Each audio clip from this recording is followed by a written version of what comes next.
Welcome to the Fundraising Elevator, where we're all headed up. This podcast is a production of ElevateNonprofit.com, an online learning platform for fundraising event professionals. We're coming to you today from the studios of the AV department. Please welcome our hosts, Kristen Steele and Samantha Swaim. Friends, welcome to the Fundraising Elevator. Yeah! We are so excited to be here with the fabulous Ryan Goodwin. Ryan is a coach through and through, and Ryan works with us every day at Swaim Strategies. He comes to us from the collegiate coaching world. He now moves into the world of fundraising coaching, and he helps incredible organizations. But importantly, he's helped our organization significantly. Yes. So today we're going to talk to him about this secret superhero sauce that he has, which is action typing, and helping us to lead from a strengths-based perspective. And Ryan, we've been so excited for today's episode. So thank you for joining us. So I would like to formally introduce Ryan so that folks know the full range of his powers. With more than 2 decades of experience as an elite athlete and collegiate coach, Ryan Goodwin has been immersed in team building and individual skill improvement for most of his career.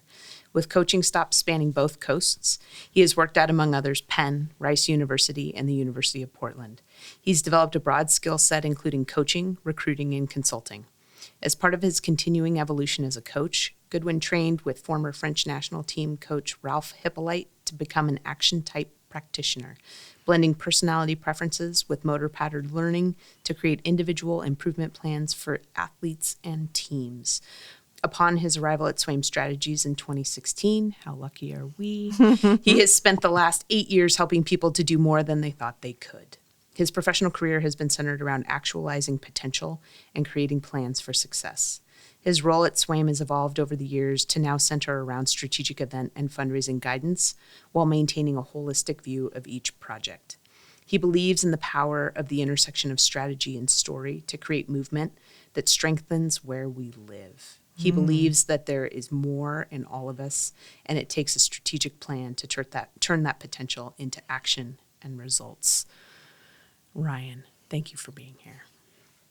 Glad to be here. Thanks for having me. Yeah. So, big picture, there are a lot of popular personality type models that are getting sort of bandied about perhaps these days. Enneagram, Myers-Briggs, DISC.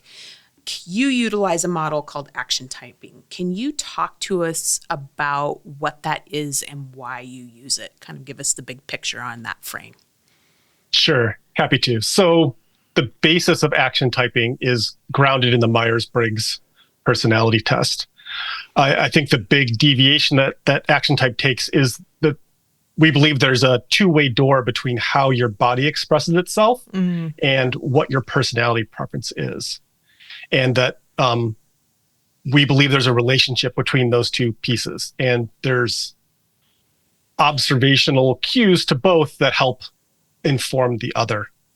So the model that we use to test this is a physical model, which is lovely because it takes out a whole bunch of just implicit bias from written testing, where you can project whomever you want yourself to be in a written test that may or may not be accurate. It's much harder for your body to lie or project what you wish to be. So that's why we use a physical test as the starting point for action typing. And then from there, it's backed up with just an extreme amount of observation and recalibration. That's the physical testing is just a starting point. It's a start of a conversation. It's a lens to start to look at a person, athlete, team through. And then it's a whole lot of observation and then tinkering and recalibrating to come up with a personality preference that strips away some of the learned behavior or socialized behavior and get really to the essence of what's their preference. And I guess in different terms, like what would a strength-based model look for them as a person, an athlete, a team member, et cetera. It's interesting because I think there's my reaction when you first talked to us about this for our team was, wait, a physical test? I don't understand. I thought of 1950s doctors in lab coats, sort of like cathodes. Yes, exactly. How many sit-ups do I have to come? Like the presidential test, you know?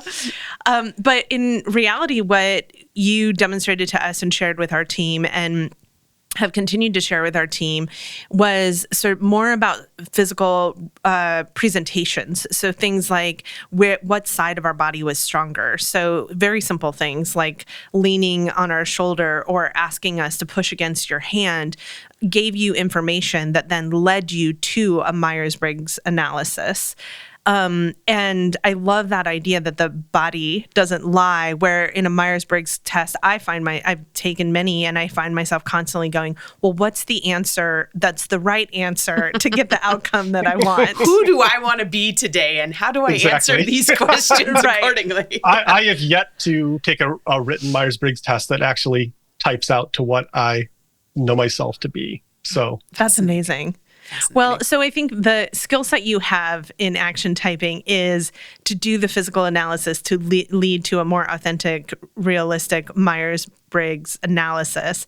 But why would people want to look to a personality type to develop and coach in team sort of environments and to help, especially in our nonprofit world, help our development teams, help our committees? Like, how would we use a personality type? What would the why be behind that? I think there's a couple whys. The most basic why is to know yourself better. Mm-hmm. And then from there, the world shows us that everyone doesn't approach the same experience from the same perspective. Yeah. So if that's the case, how do we understand our preference to interact with experiences? And then knowing that other people don't do the same is like, how do we get inside their brain to understand how they're walking into the exact same experience with different preferences?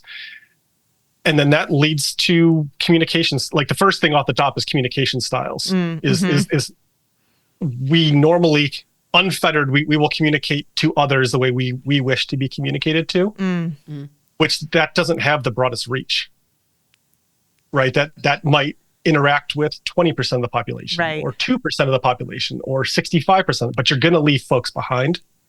So if we're looking to get everyone on the same page, we have to start from a place of the way that I interact with the world is not the same as everyone else.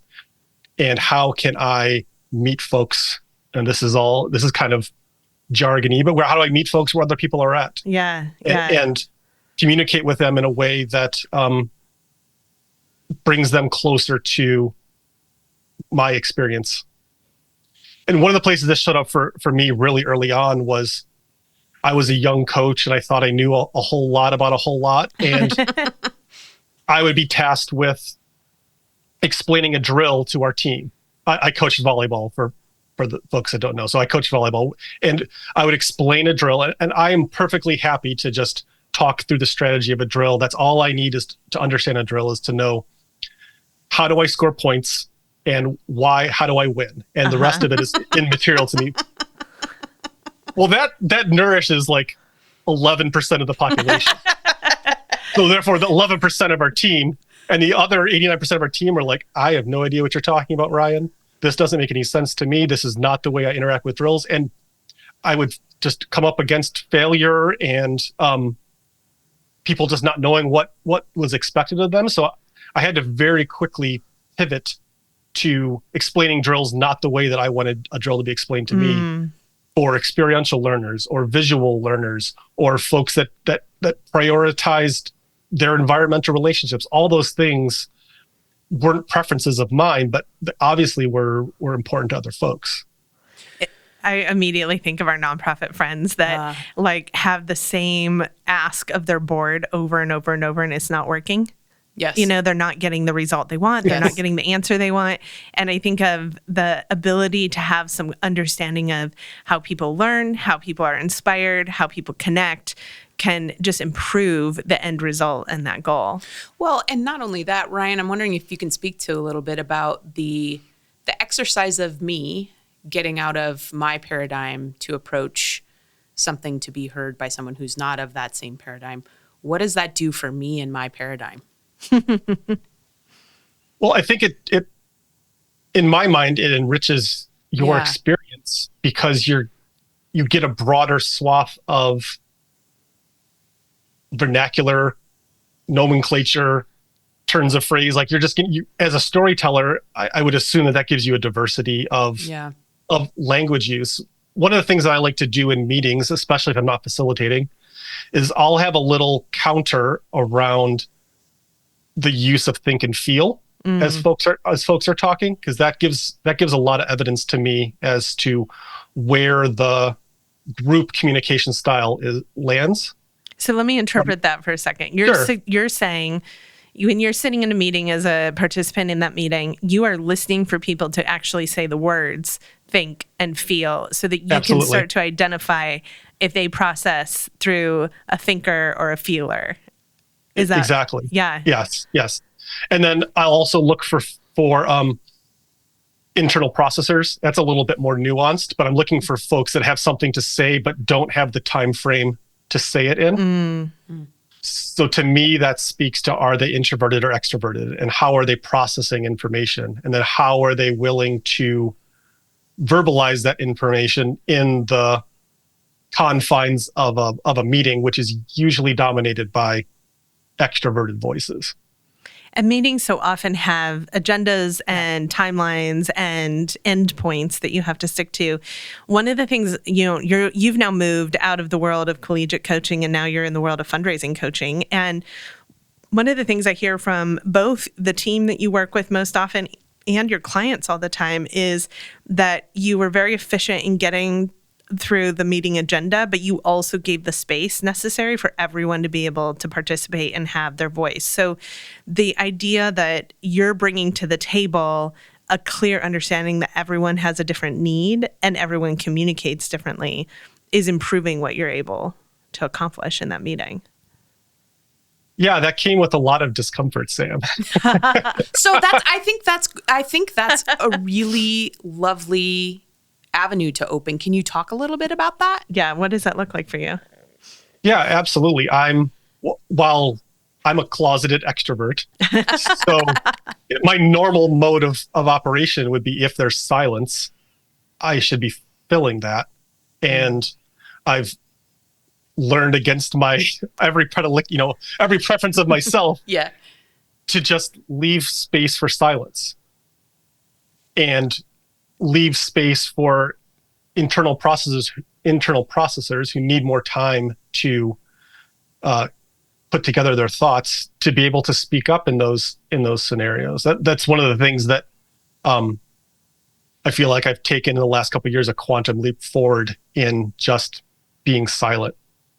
And it seems like such a silly suggestion, but that's proved more beneficial than almost anything I've done from a facilitation model over the past few years. Is that easier or harder in Zoom?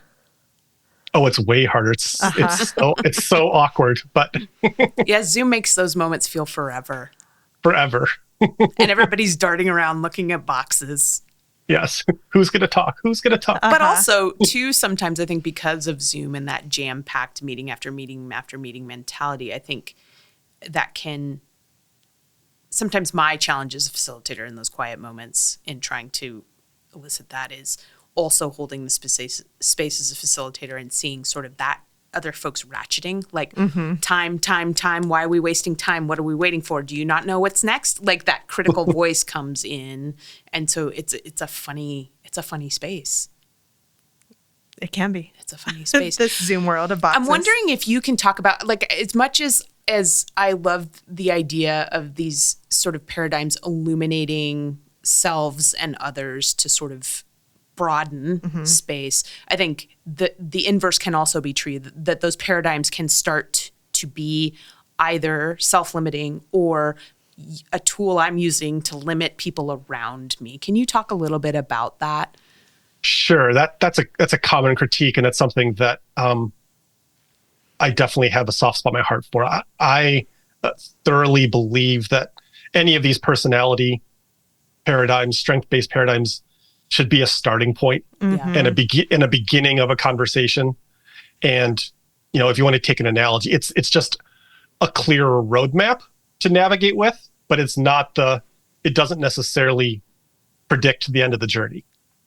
But it gives you a nice clear starting point and a clear path to start to walk down and to explore. but it definitely isn't the end. That's not the end of the chapter. And one of the things I think there's a way to, my partner and Michael Jordan are the same personality type. And while they share some personality attributes, they're different attributes that they both prioritize, from environmental or personal motivation, that show up way differently in the world. And that's true for everyone. So what gets highlighted by society or prejudiced by society also pulls people in a certain direction. I just want to take all of that qualitative analysis around personality and just strip away as much as we can, and to use it as facts, not something to make a hierarchy around or pass judgments on. But that's really hard. I mean, there's pieces in that in our education system and just our social structure that there's implicit judgments around some of those pieces. But I would urge everyone to think about, how do you strip that away and think about everything being possible from everyone. It just comes at a cost of stability or energy. So Sam, you and I could emulate your personality style 8 hours a day, and then I have to sleep for the next 16 hours to recoup from this. So everything's possible. You can project yourself to whatever is needed. And I think, Kristen, a lot of the times, in just the different hats that you wear at Swaim, I think that you do this more than anyone on our team, but it comes at a cost, right? It comes at your energy and ability to recoup that energy. And it comes at stability of I know I can sit in these shoes for the next 4 hours, but they're a little uncomfortable. Like my heel's rubbing a little bit and the toe box is a little cramped, but I know I can do it. So that's, I don't know if that's I pulled this into a nice package, but that's my thoughts there. This is absolutely just a starting point for folks to observe, talk, create agreement fields with folks, especially within your team. If this is just to start the relationship with everyone using a similar lens. And I think I really appreciate you sort of pulling forward that idea of everything is possible, but it comes at a cost, because I think that's where a lot of light bulbs went on for me in this space, because I think sometimes people look at it and go, well, they're a that and I'm a this, and never the twain shall meet. We can't be on a team together. We can't do things together. We can't, see the best in whatever all those pieces are. And so I think it was really helpful for me to understand of no, we can all get on whatever train, but then we also have to make room for the fact that that's not mine comfortable space. Right. Therefore, I need tools to fill the cup back up after having done that. And I think when we look at sort of calibrate, for me, when I think of calibrating a team, and this may even be a piece you've brought to the table, it's that idea of a raft. And so it's where I'm on the raft, but it's also where other people are on the raft. And that's constantly changing because of where they are on the raft. If I'm up front with all the waves hitting me in the face, directing traffic, I can do that for so long. And then I really want to be on the inner tube on the back of the raft with a beer and somebody just pulling me along while I take a nap for a while, right? So I think it's the moments we're in and what we're able to do, we also have to hold space for the moments that follow for people to do what they're able to do. And I think that's to me, that was the first time I'd heard that around this idea of personality typing. And I think why I initially was a little resistant to some of that conceptually, because I was like, well, then that means there are things that are just off the table for people, and that seems crazy. And it's yes, and. Well, it's interesting to me how often the world is trying to create some starting point, some place of definition. I see it a lot in, the Enneagram model. I see it in the, how we define ourselves and our roles. I am a development director. I am an executive director. I see it in astrology of how can we look to the stars to identify who we are, that there is this sort of inherent need to understand each other in order for us to be able to work together. And I wanted to bring this conversation to the table because I see a lot of nonprofits right now going through an evolution. A lot of organizations are looking at How do they restaff? How do they evolve? How do they change? How do they grow their boards in order to achieve their best outcomes? And one of the things that you taught us, and when we come back from the break, I want to actually share the story of kind of what you did with Swaim Strategies. But one of the things you taught us was to make decisions about the team from a strengths-based perspective. Yeah. And that was the starting place for us to be able to evolve from. And so this tool that you have in your toolbox, this knowledge base that you have in your toolbox, looks really different for a lot of folks. But by being able to identify the strengths, that led us down the path of evolving what was possible for us and who we were. Absolutely. So I'm going to take a short break so we can hear from our promotional partners. But when we come back, I want to talk about the 2 exercises you did with us and kind of the shift that made for us as a team. We'll be right back with Ryan Goodwin. Loving the fundraising elevator, but wondering how you can talk to Sam and Kristen? Well, now's your chance to do it. Book one-on-one consulting time with Swaim Strategies experts Sam, Kristen, and Mary, and get all your event questions answered. Our team has you covered on strategic planning, fundraising strategy, storytelling, data tools, and registration support. Get the tools and the help you need to make the most impact at your fundraising event. Book at elevatenonprofit.com. The link is also in our show notes. All right, welcome back to the Fundraising Elevator. We're here with Ryan Goodwin. We're talking about action typing, and really that is a model of personality typing. And we've invited Ryan to talk a little bit about this because of the sort of opportunity that there is in it to think about your team development. And Ryan has done this with our team. He's done this on 2 different occasions that has led to 2 different outcomes. And so I wanted to sort of bring to the table how we use this to evolve our team. So I'm going to be brutally honest here about the development of Swaim Strategies. Kristen and I started Swaim Strategies 20 years ago, and our hiring model was hire more Sam and Kristens. That was sort of our, you need to be able to do this thing that Kristen does so well. And then if you weren't Kristen, then it was a benchmark of, are you succeeding in this role or not? And that was not successful for us. Like, it did not work. It's funny to talk about it and look at it that way now. And Ryan, what you taught us so much is we each have our own personality types and we each have our own strengths that we bring to the table. And when we assess what those strengths are, we can start to develop our team around those strengths. So the first time that you used the action typing exercise for us, you brought each person into the conference room for a grand total of maybe 2 minutes a person. And in that, you asked us to push against your hand or to stand on one foot, and you made some notes, and then you brought us all together and you identified for us our Myers-Briggs 4-letter definition. And the first thing you had us do is look at the strengths associated with those, that it wasn't putting people in a box, but it was being able to explore and understand our own strengths. And you asked us all to talk about those strengths and what we brought to the table and how that shows up for us. Yeah. What I discovered in that exercise that was so amazing was where people were surprised by strengths that they had, but also where they aligned with folks. Mm-hmm. The second time you did and that was just sort of a really great starting place for us to understand each other better as a team. The second time you did this exercise, you then put us on a continuum and you asked people to physically show on the continuum how they felt about the extreme of one or the other. So then it was also about their own interpretation, not like a textbook interpretation, but their own interpretation about decision-making processes or about their leadership styles or their listening styles. And in that visual representation, I understood my teammates in a way that I hadn't understood, and now I was able to work with them very differently because I was able to see, oh, you see 20 possibilities. I mean, Ryan, this is you and I, right?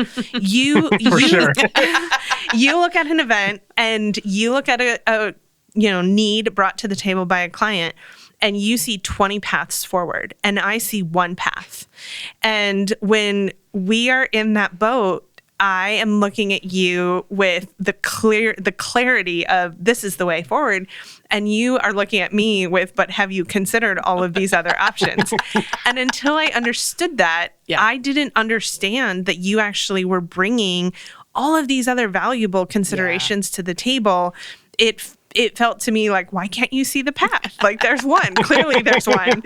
And you're looking at me like, why are you only down that path? There's 20. Why can't you see 20? And so understanding that we process differently allowed us to work differently together and to see each other differently. So I share those stories because I want people to think about in their own work environment, how could some exercises around personality typing, whether you're using Enneagram or Myers-Briggs or DISC or any of those, how can those be a place to position strength?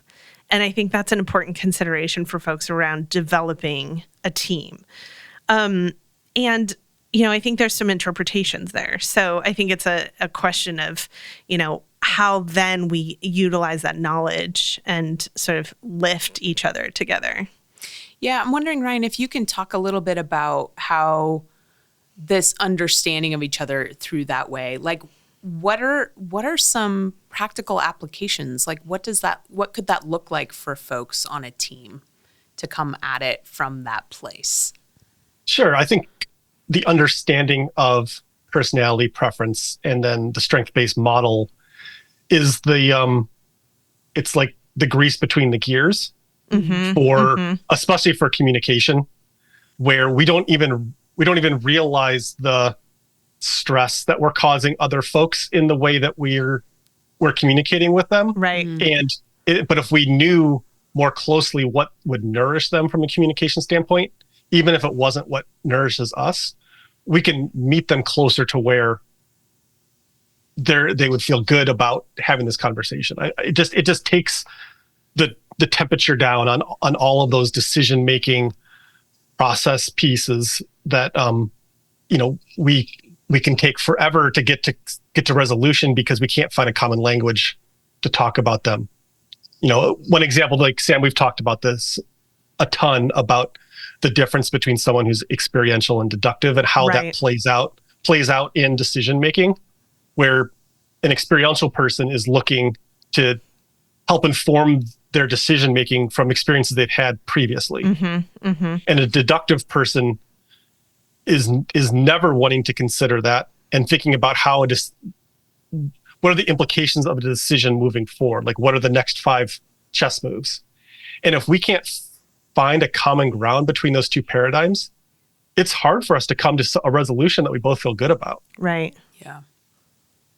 And if we can't acknowledge each other's needs for nourishment in that decision making, it's very hard. It's just one person that's putting their foot down in a power structure, saying this is what it's going to be, and leaving the other person out of the process. Yeah. So I feel like some of this brings those paradigms closer together and can acknowledge strengths in both of those outlooks without diminishing the other. And I think that's super powerful.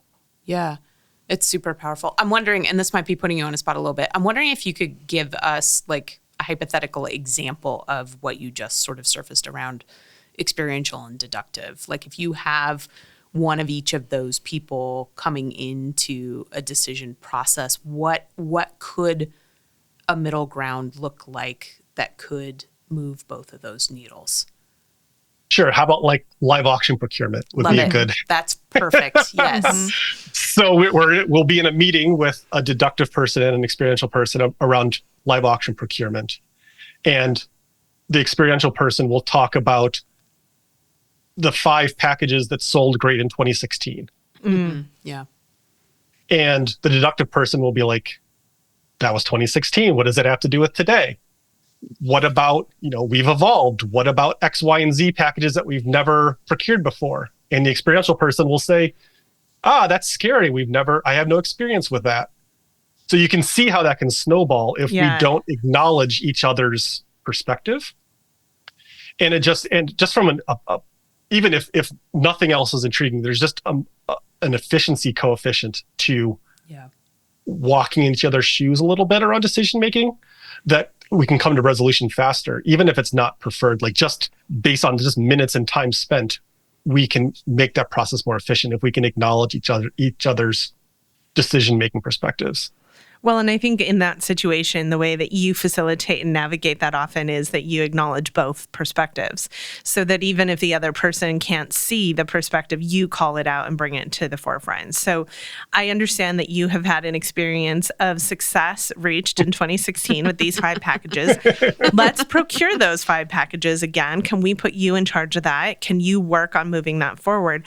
I also see your perspective that we have evolved. It is a new day. Let's try some new things and see what kind of experience that brings to the table. Can I put you in charge of those? So it's that acknowledgement that can sometimes move both people to a place of conclusion and solution versus being like stuck in it. Well, absolutely. And it gives them the opportunity after the auction in the debrief. Right. To evaluate it, but also to sort of hold that space in the evaluation. Yeah. So it's like the experiential person is going to be very intent of like, well, we've experienced, it may be, well, we experienced some up and downs with these packages before, or whatever that is. I think it's a permission. Yeah. In a lot of ways. And I think what I've really appreciated about it is it allows. I think we live in for me personally as an introvert, I live in a culture where that is sometimes weaponized, in terms of my performance or perceived performance, or even just my engagement at a party. Let's put it that way. Yeah. It's sort What's of like, wrong with you? Get out there. Yeah. Are you not having fun? What is this? Right. And so when it's coming at me, it's felt like I've had to your point, I can do anything, Ryan. So I've had to overperform outside of sort of my state, and then I'm in bed for 3 days to make, quote unquote, make people happy. And so I think what's interesting is just even acknowledging, like, are you good? Yeah, I'm good. I'm going to sit over here with my bourbon and my book, and I'm just going to watch this happen around me. And that's filling my cup. And I can look at you and say, you good? And you're like, yeah, I'm going to go talk to these 20 people and orchestrate these 4 other things. And I'm like, cool. But us acknowledging that for each other and allowing that for each other is a very on an even standing. Yeah. Like they're both valuable. Yeah. They're both valuable. That's a game changer in the huge. In the team dynamic of less evaluation and more valuing our teammates and their strengths. The same scenario I gave you of what you worked with us on at Swaim Strategies, first starting with like self-discovery, then moving into our own interpretation and conversation about how that physical representation taught us about engaging with our teammates in another way. That then led to us engaging with you around, if we want to increase job satisfaction and we want to increase everyone's overall sort of capacity and joy in their work, which I think is so important, especially if you go back and listen to our episode with Renee Spears about abundance, that idea of like vibing on the thing that makes you vibe. That has to start from a place of people showing up every day in the thing that makes them happiest and is their strongest strength. And you then, Ryan, worked with us on, we broke down and dissected every single teammate's superpowers, which every single person has. And then we reorchestrated and reconstructed our team to be centering those superpowers. And the things that were the like grind that really like took away from someone's joy, we moved off their plate because we knew there were other people on the team that found joy in those things. We did an episode with Beth McGorry in which she was saying, people, that's her thing. She loves being in relationship to people, but data is so important to her work and she hates doing the data, but she's got amazing team members that are so good at it. And she loves that they are good at it because it makes her job better. So you were able to like open a door for us to transform completely how we center every single person on our team in their strength. And you could like feel the stress of change among the team. Like there's always that stress moment. But ultimately we landed in a place where I think everyone is thriving and is in a much happier, more successful spot because they're bringing their best to every interaction and they're bringing their strength to every client interaction. And so this became a starting place for a conversation and then led to some self-discovery, into some team understanding and dynamics, into some team development and restructuring. So I think everyone should be considering something of this nature in their board retreats, their staff retreats, their strategic plan. So where do people start?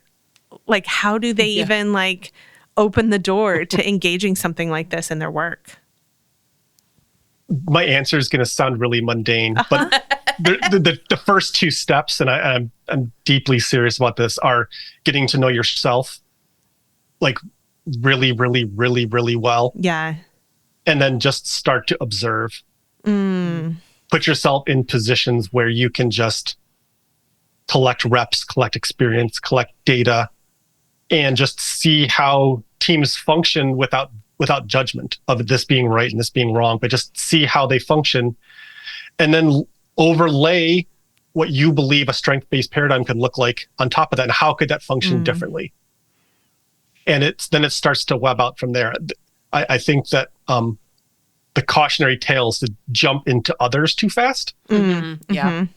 I think that's where a lot of the pitfalls get to. That's where judgment or hierarchy or qualitative assessments happen really easily. Yeah. So I would say start with yourself and start to know your strengths and your best vibes, and to see how that overlaps with your daily responsibilities. And then start to look at that across your team members, and then enter into conversations. And don't try to be the subject matter expert on someone else's experiences, but poke and prod and query to help you understand them better from them sharing stories, experiences, impressions.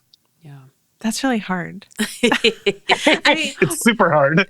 Well, just for me personally, that's a challenge that I have of not wanting to prescribe someone's experience through my own lens. And that is a constant learning for me, of really trying to understand where people are at and really listen and hear and just start to observe without judgment. That's a hard exercise. Well, we're so conditioned to do the inverse. We do it daily, minutely, hourly, without even thinking about it. So it's just, it's taking just a little bit more intention around interaction and experience, and being as introspective, like honestly introspective as possible about what your strengths and weaknesses are. I think some folks are scared to delve into their weaknesses, but if you live in a strength-based model, you could almost ignore them because you know that someone else possesses those strengths, and it's just a matter of calibrating yourself next to that person to add some cover. Like that's, we get to the whole genre of teamwork and team building. That's all this is. It's just sidling up to someone that possesses what you don't. I love that thought. I want to sort of bring this to the idea of new, because the examples we've been talking about are teams, using teams that are already in existence to sort of calibrate who I am, who am I, who are we, and who are we together, right? That concept. So thank you, American Leadership Forum. But that's kind of what we're talking about, right? And you can't get to the who are we together until you've done sort of those rings out, right? Yeah. But we also are in a sector of influx, and staffing is in flux, and people are coming in and leaving teams a lot. And so I'm wondering if you have some ideas around how people can use this in transition as well to bring in new hires, new team members, and then to get those team members up to speed. Because I think it's all well and good if we're sort of on a permanent team that's not going anywhere, not changing, not doing anything. I know Ryan, I know Sam, I know the other folks on our team, and we've got a rhythm, and then something happens that also changes, puts us into different states. But beyond that, how can folks use this in that new process for folks, and to bring them into this hiring? The hiring. Yeah, absolutely. I think there's two places to start. I think one of that is looking at the job description and the posting, and be sure that you're, Sam, if you're writing a job description of a position we're trying to fill, you're going to put your own bias on it to the way that you would fill it and the strengths that you would prioritize. So I think thinking about what is the actual need of the position versus the author's preference for the position and coming up with some clarity between those two is really important, because that's how you continue to hire yourself. Right. And that's not right or wrong, but that's how you continue to reduce diversity on your team, because that job posting will be attractive to someone of similar strengths, attributes, preferences as the writer. Right. So how do you write that for really what you need that person to possess and the preferences that they should have to make that position function the best? Is there value in having multiple people on your team weigh in on the job description so you have multiple perspectives on it? It can't hurt. The very simple of getting other people's opinions in the mix. Well, we're going to take... Oh, go ahead, Ryan. Oh, sorry. No. I didn't know we're up against it. But I think the other piece with that is just thinking about how you interview. Oh, and wait, tell us more. So within the interview process, just being sure that you're allowing the person you're interviewing to present their preferences and their strengths, and that your questions are opening up to the possibility of more than just the team's collective experience, and to really be open to the fact that someone that may not feel perfectly suited for the job may actually be perfectly suited for what you all need. Because you might, interviews a lot of the times call down towards someone that we already know fits. Yeah. But I think sometimes the person that we actually need doesn't fit perfectly, or doesn't come from the background perfectly, that adds something to the team that they didn't even know that they were missing. Right. So I think always being open to that asymmetry. It's funny. We hire at Swaim Strategies, we usually do group interviews and have everyone kind of weigh in on the conversation. And it's fascinating to me how often the conversation leads to the same result from different perspectives, meaning you are frequently looking at a Myers-Briggs analysis where you will identify, well, we have a lot of feelers on our team. This is a thinker. This would round out our team. This would bring a new strength to the team. And someone else who doesn't have the Myers-Briggs lens will be able to identify, well, I really thought that they were, framing things and processing things in a way that no one else on this team is doing. That we all kind of bring our own perspective, but frequently those perspectives kind of come together in a similar meet point. Yeah, totally agree. So I think bringing more perspectives into the hiring process, even though it's time consuming and sometimes cumbersome, I think leads to a better end product. Well, we're going to take a short break. And when we come back, I want to sort of bring to the table some tools and resources for exploration for folks that want to really think about developing their boards, their staff, their teams, some self-discovery. And then I want to jump in the fundraising elevator. So we'll be right back with Ryan Goodwin.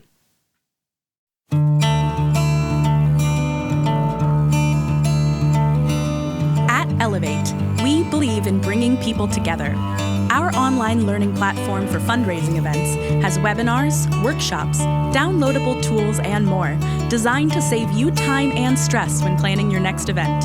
We're getting nonprofit, development, and event planning professionals the tools and ideas they need to create events that inspire donors and raise more money. So join us at elevatenonprofit.com. The link is also in our show notes.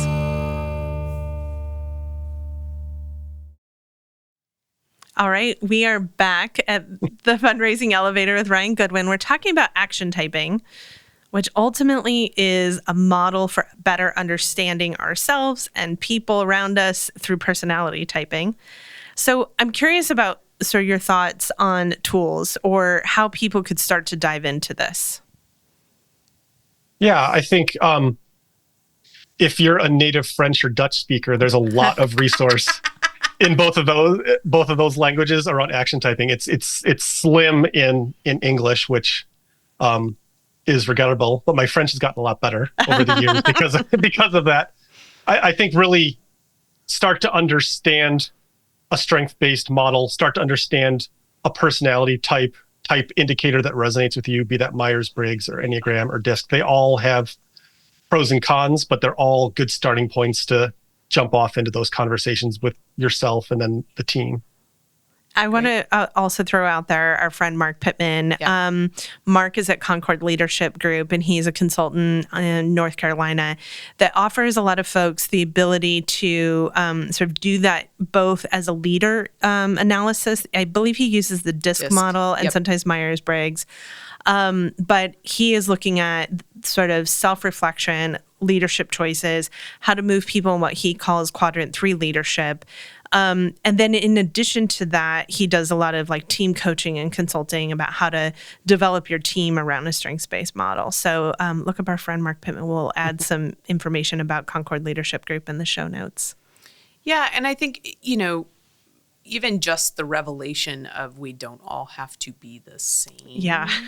And when we were talking about hiring, it made me think too about the idea of there's the individual role, but that role is happening in a context with a team. Right. And I think often the disjoint I hear is we hired this perfect person for the role, but then they had to come in and do it at our organization with our people, right? Or this was a perfect board member, and then we brought them into this context of that didn't work for them or fill them or all of that. And so I loved your point, Ryan, about, there may be some things that you have to devalue in your requirements of this job hire, right, in order to elevate the strengths that this candidate actually brings to the table that could supersede what you have spec'd out for them. And that some of that is just alchemy and some of that's just time. And I think we're in a space of like, hire, these are the requirements, now get in this job and get going. And team building is an endeavor over time. Mm-hmm. Absolutely. I think there's one of the shifts that I've seen that I've loved in the time at Swaim is unicorns are truly unicorns. They're few and far between, and Swiss Army knives are lovely, but they also they do everything equally equal. It's finding those secret weapons of someone that has a narrow or broad skill set that they know that they can accomplish, and then figuring out how to get the other pieces done around them. We don't have to be in a paradigm anymore where everyone is expected to be everything and do everything. We can specialize in a way that doesn't feel trapping. And still that's just part of being on a good team, is everyone is going to if everyone brings their strengths to the table, we've got most everything covered across the group. And I think that shooting for that broad coverage across the whole team is way more tenable than finding the unicorn that's like, oh, I got everyone. My strengths can cover anyone's weaknesses at any given time. Because they can only do that for so long anyway. Exactly. Exactly. And there are plenty of unicorns in the nonprofit sector, a lot based out of necessity. And I think that is, as you said earlier, at a cost. And we talk a lot about the unicorn world of fundraisers and the work that they have to do and the number of hats they have to wear. And I think the best teams, we're so lucky we get to work with teams, across the country. And the best teams that we work with, and by best, I mean evaluatively, they're moving more forward. They're hitting goals. They're centering mission and creating big impact. They are working from a strengths-based approach. Those who are working from a deficit or are looking kind of from that like starvation mentality of, I need you to do this. Why aren't you doing this? This isn't good enough, are never reaching their potential and are never able to sort of have those big wins and celebration moments that continue to keep the energy and the momentum moving forward. Instead, they're just continually that pull or that drain or that cost to the team. They need a nap. Yeah, everyone needs a nap. Well, and I think... Which I love a good nap. But I think also in understanding that's how you create the ecosystem. The burnout, I think a lot of the burnout we're seeing in the sector is those metrics. Yeah. Over and over and over again, and people not getting nourished in a way that that they're able to approach them as they need to approach them Yeah. in many ways, and or they're put in the wrong position from the jump. Yeah. I think a lot of people get put into positions. Here's another hat Right. at organization X, And a skill you don't have, but the skill one you don't need to have, learn. but you're a breathing body, and then that's a recipe for everybody. We could go on about this forever. Ryan, I would love if you would step into the fundraising elevator with us. Let's do it. We're going to go up to the penthouse first, which is where the party is, and that's our jam. But can you talk about an event you loved and why? This may be the only response to this as not an avid party goer, but I love a good Festivus party. Yes. And here's why. You can have the whole spectrum of engagement. You have the folks that know every nook and cranny of how to celebrate Festivus, and you have the folks that have zero understanding of what that means, and everyone can have an equally good time. And it's this open rule set and educational model where everyone can be brought in as much as they want to around that evening, and everyone can have a good time, even though that may look very different to every single party goer. So what I'm getting from you, Ryan, is that you like the openness of no rules. Is that what I'm getting? Yeah, I think I'm happy to have rules. We don't all have to follow them equally. I love that. You heard it here first. I love that. I love that. It's sort of like an action typing party that's sort of creating space for everyone to come in as they are. I'm envisioning Ryan like firmly shaking hands and leaning against shoulders and walking around the room with an evaluation tool. I love it. Well, let's jump back in the elevator, head down to the boiler room where the tools are. And I'm wondering, what tools would you recommend for a nonprofit professional? I think the biggest tool is give yourself permission to reflect and give yourself time to observe and bake that into your day as a successful part of your day, and not leave that for the margins, but put that somewhere in the middle of your day where you have the wherewithal and resource to really take advantage of that. I can't stress enough how being reflective on your own self and taking time to observe your surroundings just benefits your overall health within a team. I'm going to put that in my pocket. That's a good one. That is a good one. It's a really good one. Well, Ryan, if folks want to get a hold of you, they want to work with you, they want to understand more about their event with you, how do folks find you? Sure. I'm on the Swaim Strategies website. My email is ryan@swaimstrategies.com, and I'm happy to engage in these conversations. This is not only something I do professionally, but this is just a side joy of mine that I'm happy to talk about how to actualize potential and make teams better. I appreciate you bringing your joy to the podcast today. Yes. You are going to be joining us in a number of other things coming up. We have the Elevate conference that just happened. And so there's some great content there that will be available for folks on the Elevate nonprofit website. We have other trainings and webinars. So I hope folks engage. Let us know the questions that you have out of this episode so we can continue to bring more information. And Ryan, thank you for bringing your joy and being a part of the podcast today. Thanks, y'all. This was great. Thank you. Bye. The Fundraising Elevator is produced in partnership with Swaim Strategies at the studios of the AV department. The program is produced by April Clark and directed by Steve Osborne, with audio engineering and original music by Dwayne Anderson and Heidi Christensen. Video production by Chris Peterson, Whitney Gomes, and Nathan Bouquet.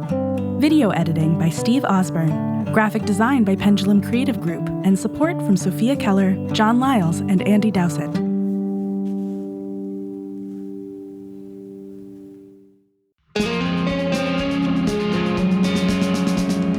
The Fundraising Elevator is recorded at the AV department in Portland, Oregon.